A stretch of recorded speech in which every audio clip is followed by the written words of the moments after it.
Dear student, आज हम fourth unit start करने जा रहे हैं, introduction to small signal analysis. अब इस फोर्थ यूनिट में हम ट्रांजिस्टर का जो है एम्पलीफायर एक्शन देखेंगे। यहाँ पे तो सबसे पहले एम्पलीफायर एक्शन देखने के लिए ट्रांजिस्टर की स्मॉल सिग्नल एम्पलीफायर की तरह एनालिसिस करनी पड़ेगी। स्मॉल सिग्नल एम्पलीफायर का इक्विवेलेंट सर्किट देखना पड़ेगा कि स्मॉल सिग्नल के लिए ट्रांजिस्टर कैसे बिहेव करता है। उस समय हम इसका स्मॉल सिग्नल इक्विवेलेंट सर्किट देखेंगे एम्पलीफायर के रिस्पेक्ट में। एम्पलीफायर का क्राइटेरिया आपको मालूम है क्या होना चाहिए?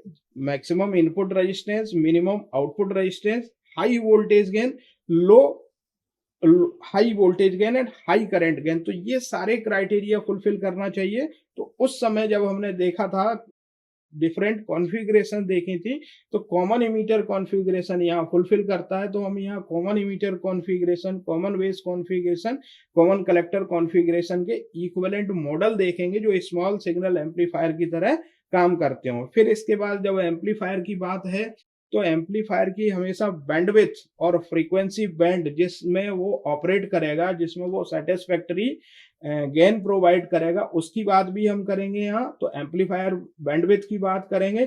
फिर इसके बाद ट्रांजिस्टर 3 टर्मिनल डिवाइस है, तो 3 टर्मिनल डिवाइस में इसमें हाई पैरामीटर मॉडल जो कि एम्पलीफायर के लिए बेस्ट सुटेबल मॉडल है एनालिसिस के लिए, उस हाइब्रिड मॉडल की बात करेंगे हम यहाँ पे। इसके बाद इस हाइब्रिड मॉडल के को लेकर हम ट्रांजिस्टर एम्पलीफायर की एनालिसिस करेंगे यहाँ पे। तो एच पैरामीटर मॉडल लेंगे, common emitter, common base, common collector configuration तीनों के लिए। फिर उस एच पैरामीटर मॉडल की एनालिसिस करेंगे और उसमें देखेंगे कि उनकी वैल्यूज एनालिसिस में किस तरह की वैल्यूज आती हैं और किस तरह से सुटेबिलिटी होती है। तो न्यूमेरिकल प्रॉब्लम्स पे भी अप्रोच करेंगे हम यहाँ पे। इसके बाद जब एम्पलीफायर हो गया है, एम्पलीफायर हमने स्टडी कर लिया है, तो जनरली ये होता है कि हमारा एक एम्पलीफायर से क्राइटेरिया फुलफिल नहीं होता है। एक भी एम्पलीफिकेशन स्टेज है, उस एम्पलीफिकेशन स्टेज से सपोज दैट कि आपके पास voltage gain, current gain, input impedance, output impedance अगर फुलफिल नहीं होता है, तब हम एक से ज्यादा एम्पलीफायर स्टेज को कनेक्ट करते हैं आपस में एक दूसरे के साथ। तो यहाँ पे गेन के लिए हम दो एम्पलीफायर स्टेज को कैस्केड कर सकते हैं, कैस्केडिंग एम्पलीफायर के नाम से जाना जाता है।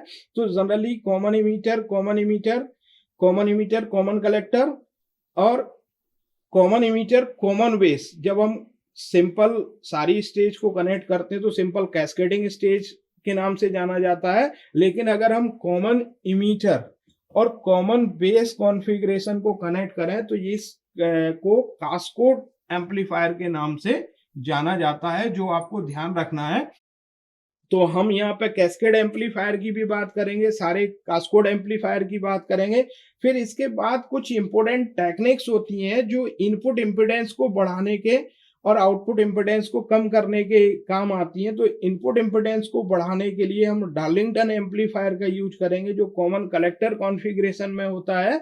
तो इसके बाद और जाना इसका इनपुट इम्पीडेंस बढ़ाना होता है तो बूट स्ट्रैपिंग टेक्निक का यूज करेंगे।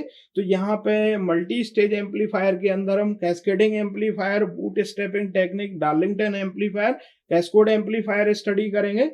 इसके बाद यहीं पे हम डिस्कस करेंगे कि जब दो स्टेज को कनेक्ट किया जाना है तो दो स्टेज को कनेक्ट करते समय यहाँ पे कुछ कपलिंग डिवाइसेस का यूज किया जाता है। तो एक डायरेक्ट कपल्ड एम्पलीफायर का यूज किया जाता है। डायरेक्ट कपल्ड एम्पलीफायर में यहाँ पे हम एक ट्रांजिस्टर के आउटपुट से, एक स्टेज के आउटपुट से दूसरे स्टेज के इनपुट पर डायरेक्टली कपल्ड कर देते हैं। तो इस तरह जब लो सिग्नल एम्पलीफायर की बात होती है, लो सिग्नल एम्पलीफायर जैसे डिफरेंशियल एम्पलीफायर या ऑपरेशनल एम्पलीफायर, वहां पे हम डायरेक्ट कपल्ड एम्पलीफायर का यूज करते हैं।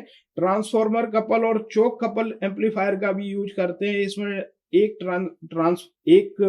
एम्पलीफायर स्टेज के आउटपुट पे हम ट्रांसफार्मर या इंडक्टर कॉइल लगाते हैं और उससे सेकंड की जो इनपुट स्टेज है उस इंडक्टर से कपल्ड कर देते हैं, ट्रांसफार्मर से कपल्ड कर देते हैं। सिमिलरली यहाँ पे एक तीसरा आरसी कपलिंग का यूज किया जाता है।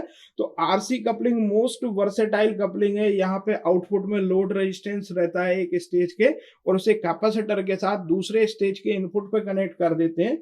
इसके बाद जब हमने ये सारे एम्पलीफायर देखे तो लो सिग्नल और हाई सिग्नल दोनों तरह के सिग्नल्स आएंगे। तो लो और हाई फ्रीक्वेंसी रिस्पॉन्स की भी बात करेंगे।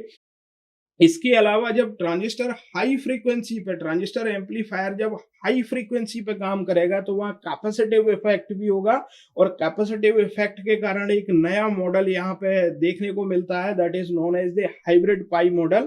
तो वहाँ पे इस मॉडल की स्टडी करेंगे, देखेंगे कि कैपेसिटिव इफेक्ट कैसे इफेक्टिव है, वो सारे कंपोनेंट्स देखेंगे वहाँ पे। सिमिलरली यहाँ एक जो इम्पोर्टेंट सर्किट यूज होगा वो होगा करंट मिरर सर्किट। यहाँ पे सिंक करंट और सोर्स करंट दोनों इक्वल हो जाते हैं, तो इस तरह से करंट मिरर सर्किट की हम डिस्कस करेंगे। इसके अगले जो टॉपिक होगा यहाँ पे पावर एम्पलीफायर होगा। पावर एम्पलीफायर भी एम्पलीफायर का एक पार्ट है। जब हम डिफरेंट स्टेज के एम्पलीफिकेशन को गेन कर लेते हैं, उसके बाद किसी भी एलिमेंट्स में, किसी भी सर्किट में हमें लास्ट स्टेज की जो रिक्वायरमेंट होती है वो लार्ज सिग्नल और पावर एम्पलीफायर की रिक्वायरमेंट होती है। तो उसमें class A amplifier, class B power amplifier, class A B power amplifier, class C, class D power amplifier की बात करेंगे। इसके अलावा दो अलग अलग टाइप से कपलिंग की जाती है, एक transformer coupled power amplifier, push pull power amplifier.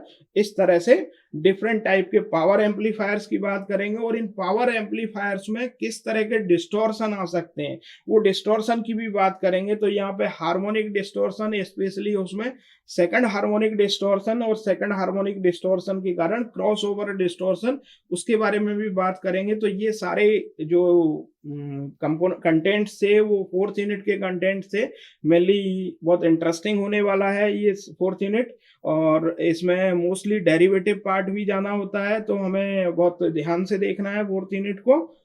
Thank you.